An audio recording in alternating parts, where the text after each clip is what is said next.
Um, good evening, my viewers out there. You are welcome to another episode of Marital Economics. On today's discussion, we shall be taking a look at scarcity and choice in the economics of marriage.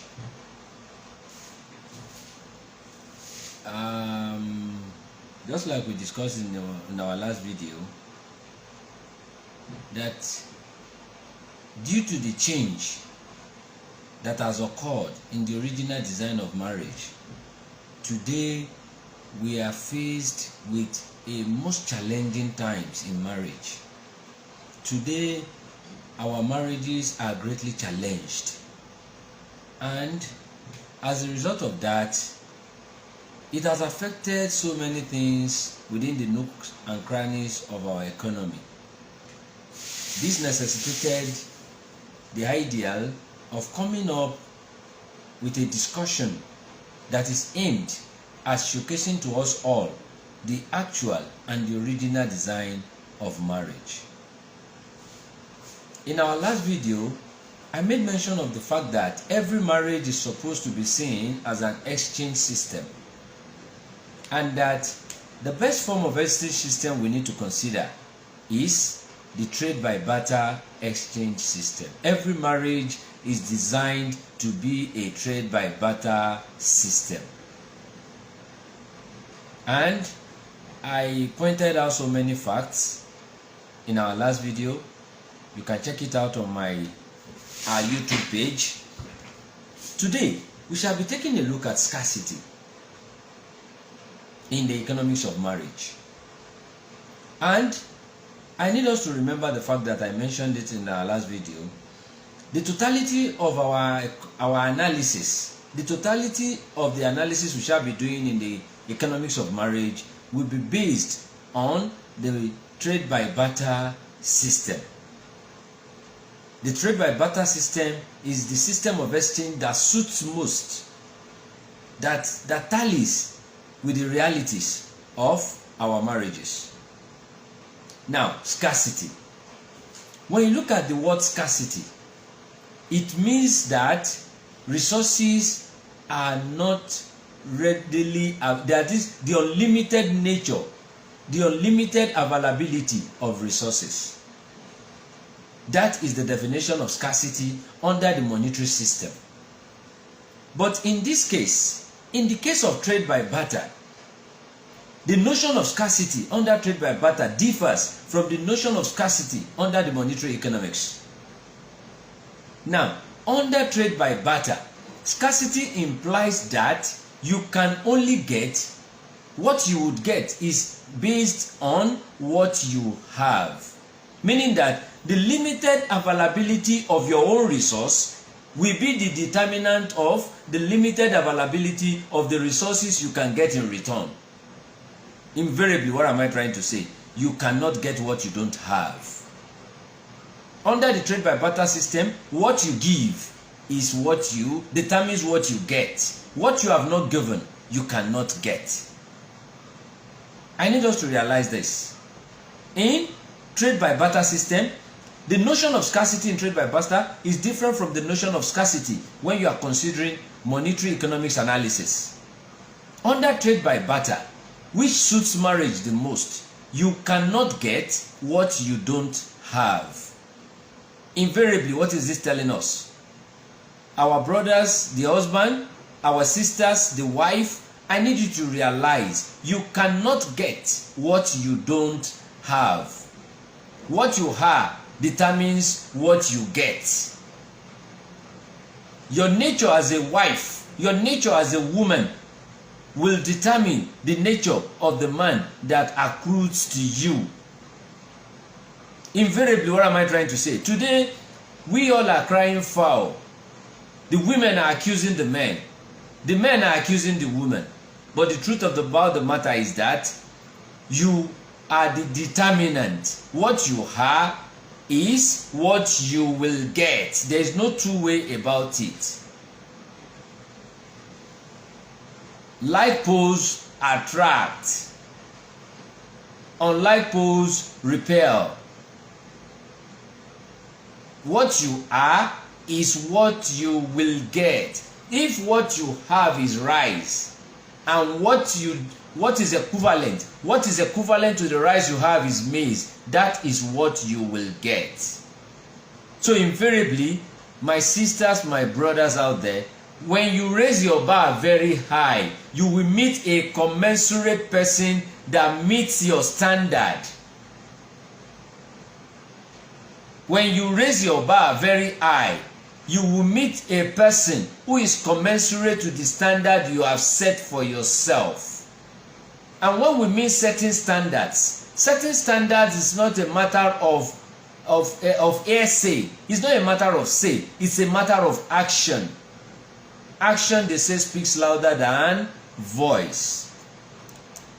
I need us to understand this. So when we talk about scarcity in marriage, really many would say men are more than women. Maybe that implies scarcity. No. In marriage, scarcity in marriage implies that the limited availability of what you have will determine the limited availability of what you would get. If you go into your marriage with so much, you will get out of your marriage so much. The equivalent of what you go into your marriage with will determine what you get back from it in return. This is a big lesson I need us all to understand. The truth about the matter is, for as long as our marriages are being challenged, our life will surely be challenged. And the truth is this: for as long as marriages are not being right, our society will always be in crisis. There is no two way about it. The more reason we need to give it our best. The more reason we need to sit down and dissect and ensure we get our marriages right. So that is that about scarcity in the economics of marriage. Now, I'll be moving on to choices. Now, just like I said, when you are considering monetary analysis, it differs from the barter system analysis. The perspective of choice, the perspective of scarcity, the perspective of scale of preference in barter system analysis differs from that of monetary economics analysis. So, based on our marital economics, we are basing our analysis more on the barter system. Now, choice. When we say choice, choice implies the ability to choose from several alternatives. The ability to choose from several alternatives. But in the case of choice in economics of marriage, I need you to realize there are two main choices that is available for every marriage scenario. There are two main choices. Two main choices, of which one of the choices you have for the achievement and effectiveness of your marriage is either to have your marriage as a game.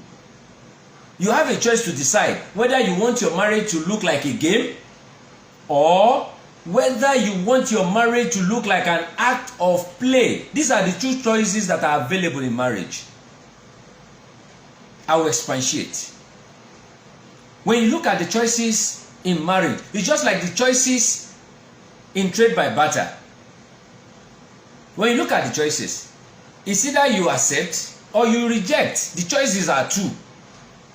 Same thing applies in marriage. The main choices you have are two. Either you see your marriage as a game or you see your marriage as a play. Now, let's look at it critically. When you see your marriage as a game, look at the features of a game.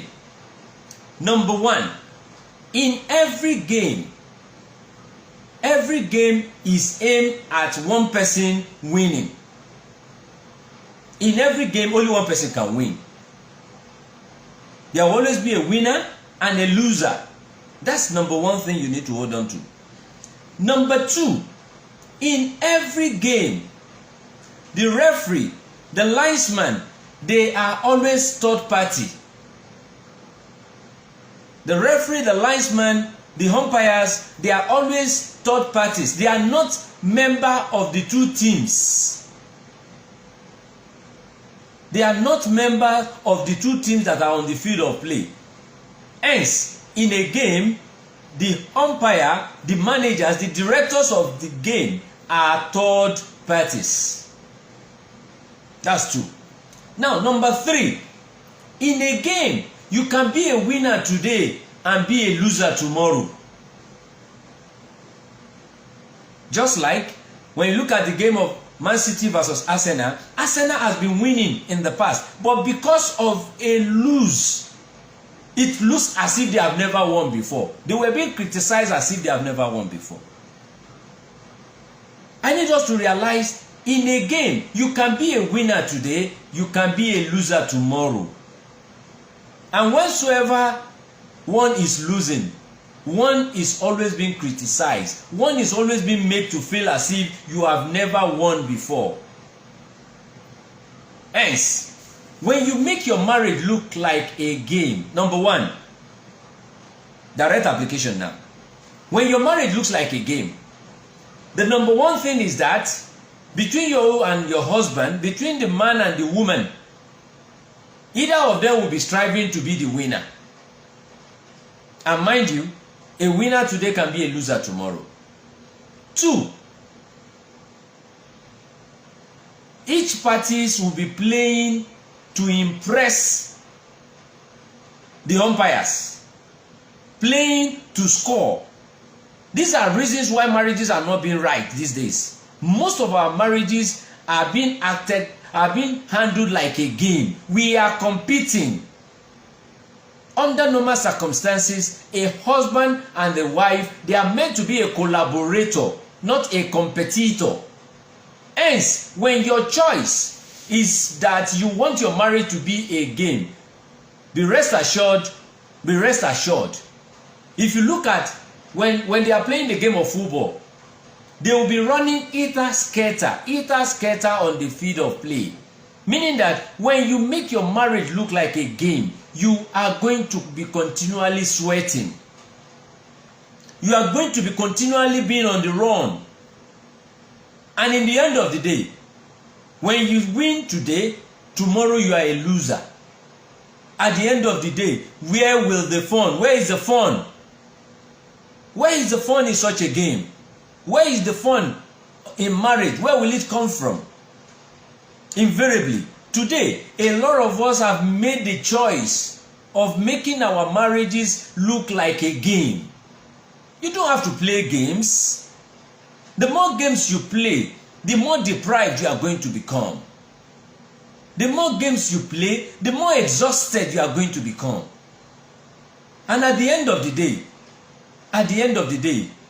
you will become burdened even in your own home.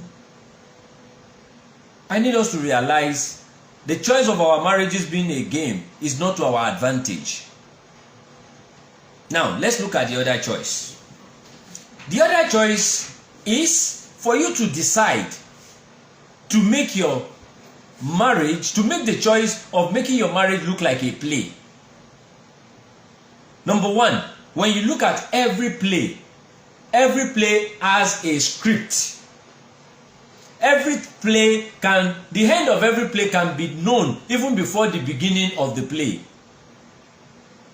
Unlike when you make it a game, it's the probability that either party would win is 0.5. But the probability that a play will end the way it has been designed is constant. Mind you, when you look at the issue of a game, in a game, one party will end up going home dejected, unhappy. But when you look at the issue of a play, there is a script. 2, there is a director. The director of the play is part of the play.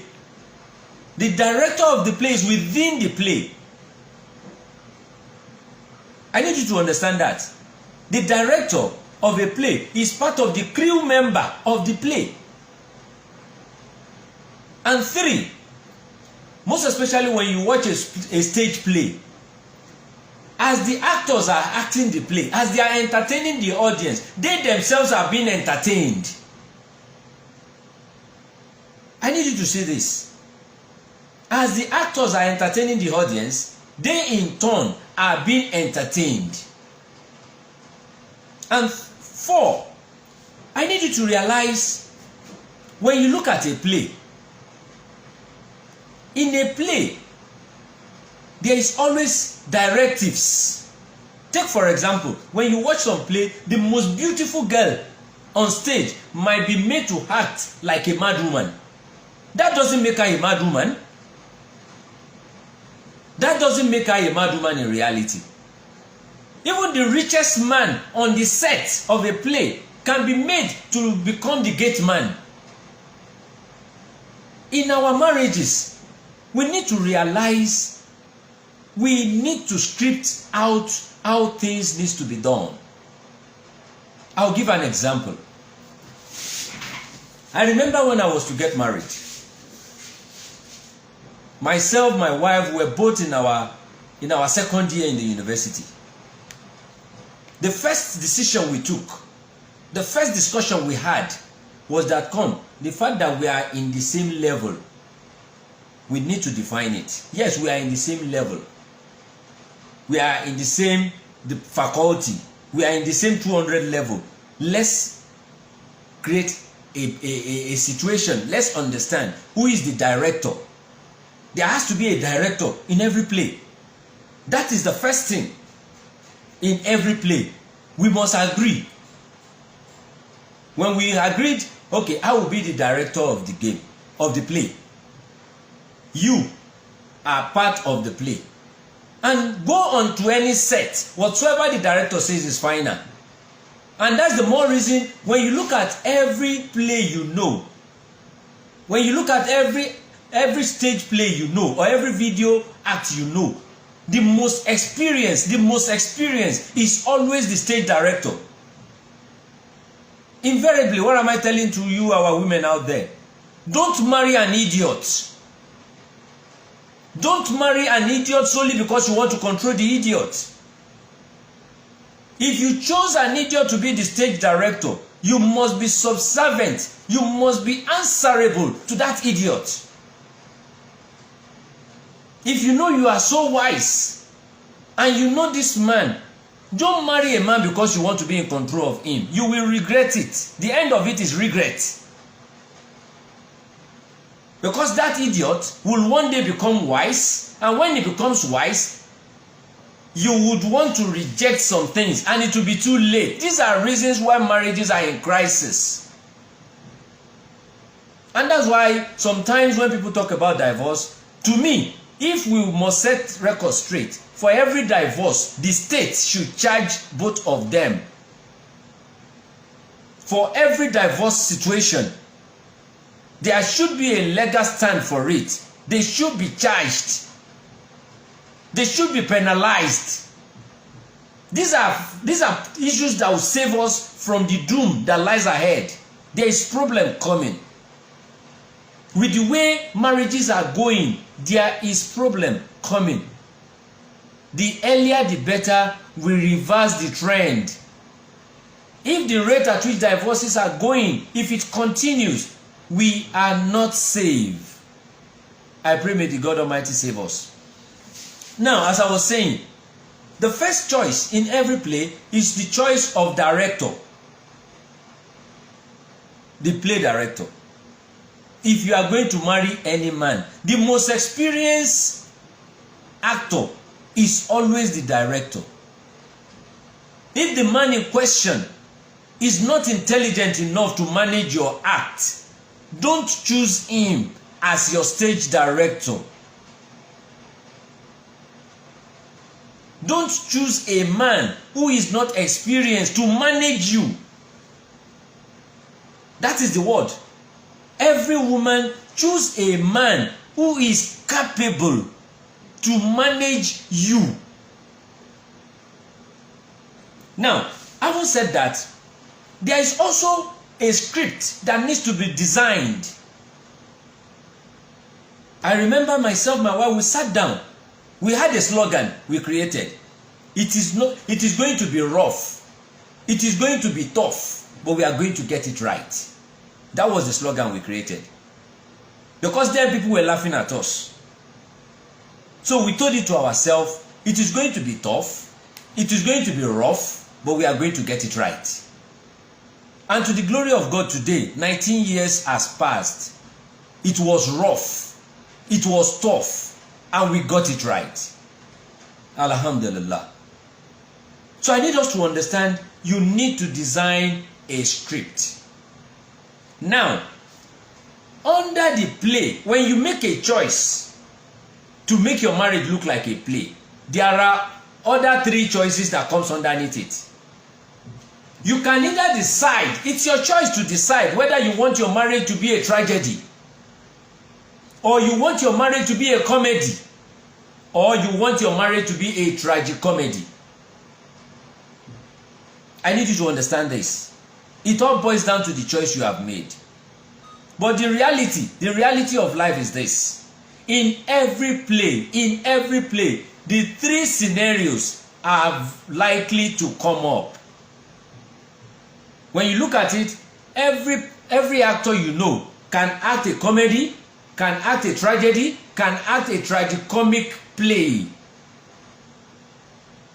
There is no permanence in life. Likewise, there is no permanence in marriages. The most constant thing in marriage is change. When you are going into marriage, prepare your mind that your marriage can either be, at some time, your marriage will be full of comedy. At another time, the play you will be facing, the situations you will be acting, could be tragic. And also, there could be other times, the plays you are going to be acting will be a mixture of tragedy and comedy. I need us to realize this in marriage. There is no perfect situation in marriage. There is no perfect situation in marriage. You need to know that for you to have a successful marriage, there is no successful marriage without the combination of tragedy, comedy, and tragicomedy. Today, every woman says, I want to catch fun. There is no fun. There is no 100% fun in marriage. Today we say, yes, we've gone 19 years. The 19 years is not without pains at some point in time. The 19 years is not without tears at some point in time. The 19 years is not without crisis at some point in time. I need us to understand there is no perfect marriage anywhere. Every marriage is a work in progress. It's high time, if we continue fooling ourselves, either we fool ourselves or not, the realities will meet up with us one day. I need us to realize the best choice we can make with our marriages is to make a choice to make our marriage be like a play. And in a play, today you can act, you can be in position of the rich woman, and tomorrow you can be in position of the cleaner of the house. We have seen cases whereby Ogabelo is the richest man in a play, and we have seen cases that he is the lowest man in some other place. And yet, that does not devalue him in reality. The fact that you as a wife submit to your man, it doesn't make you less of a woman. Everything in life is temporary. The same man you know today, we've seen cases of people who are just married for a very short time and the man is gone and the woman moves on. It's a play. We've seen cases whereby the woman, you see, life, we need to be realistic with life. It's high time we stop all our wishful thinking. I wish it were this. I wish it were that. If wishes were horses, even the lame will ride. We need to be realistic. In every play you know of, go and bring out different videos. You would have seen video where Ogabelo is a rich man. You would have seen another video where he is the poorest man. You would have seen another video where he acted tragic. Same thing applies to marriage. There are times you are going to be happy. There are times things will be rosy. There are times things will be wonderful. And there are times when things are going to be challenged. The most important issue is this: you need to work together as a crew. You don't say because it's a tragic scenario, pull apart. It's wrong. Every woman is meant to protect his man. Likewise, every man is meant to protect his wife. You don't allow third parties. You don't allow third parties to dictate the pace of your play. No audience determines the play. Audience are to watch. Audience are to be entertained. Any third party should be entertained by you. They shouldn't give directives to your marriage. Today, when you look at what is happening, father-in-laws, mother-in-laws, they are playing detrimental role in some marriages. I need you to understand. Yes, our fathers, our mothers, they have played their role by bringing us up. When a man clings with his wife, they become one, not two. As we go by, when I get to the equation of marriage, I will show it to us all.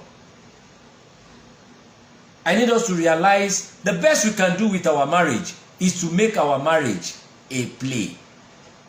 When you make your marriage a play, prepare your mind right from the beginning. There will be moments of tragedy, there will be moments of comic relief, and there will be moments whereby it will be mixed up. Be prepared. It's normal. Life is a test. We are here to be tested. We are here to be tested. And how well we pass the test determines how far we go in life. Without a test, there can never be a promotion. Every marriage will be tested. Every marriage will be tested. I need us to realize, my brothers, my sisters out there, we have everything it takes to save ourselves.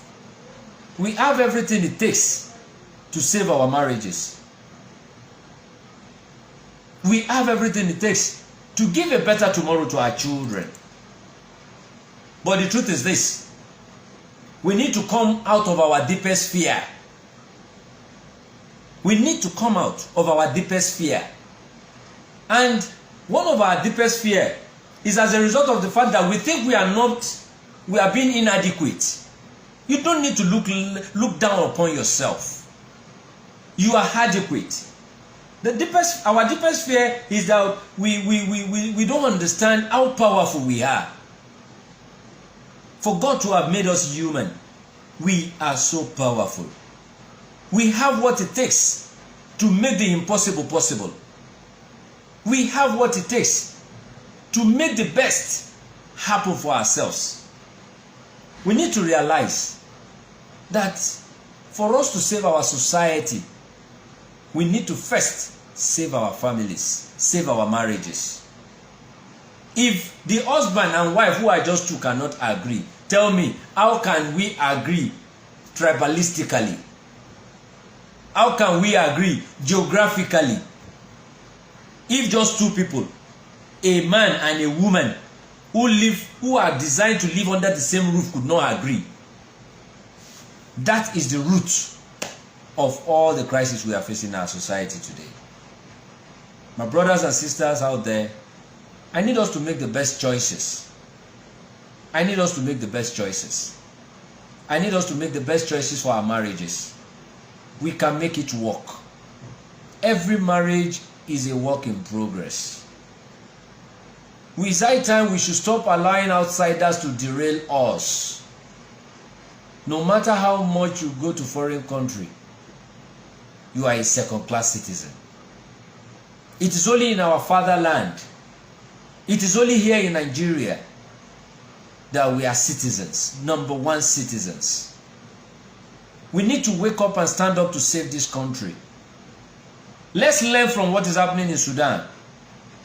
Let's learn from what is happening in Libya. Let's learn from what is happening in other countries. The root of every crisis you see everywhere in Africa is the collapse of marriage and the downfall of families. When marriages collapse, families will collapse. When families collapse, the society will collapse. When the society collapses, the economy will collapse. And when the economy collapses, the country will collapse. The question I need you and I to ask ourselves, where would we run to? We have no other place other than here in Nigeria. Once again, I plead to us all. Husbands, wives, we need to sit ourselves down and work it out. We can get it right. We don't have to compete. We don't have to compete. We don't have to compete. In every marital situation, there has to be a marriage director. And by design, the husband is designed to be the marriage director. And to our women out there, yes, you can choose a husband for yourself, but it is your decision to choose a good father for your children. Your children, that's the more reason I tell people care to listen. Our children are the victims in the present scenario we find ourselves. Why? Because both the father and the mother make the wrong choices for these children. The choices we made is the choices these children will accept. My dear sisters out there, please choose the most experienced director you come in contact with. Don't choose an idiot. If you marry an idiot, you must be subservient to that idiot. But when you choose the most experienced director, he would have the capacity and the understanding to manage you. The totality of life is to manage women. The design of life is to manage the feminine energy. When God created Adam to manage the feminine structure that has existed even before Adam was created. My brothers, my sisters out there, I want to stop here for today. Till the next video when we shall meet again. In our next video, we shall be discussing the marital scale of preference. And there and then, you will see another different perspective to the issue of marriages. Our marriages can be saved. I pray may the God Almighty give us the wisdom, give us the understanding, and give us the strength and the interest, the will to save our marriages. Till we meet again, I remain yours, Bello Ibrahim. Thank you, and God bless.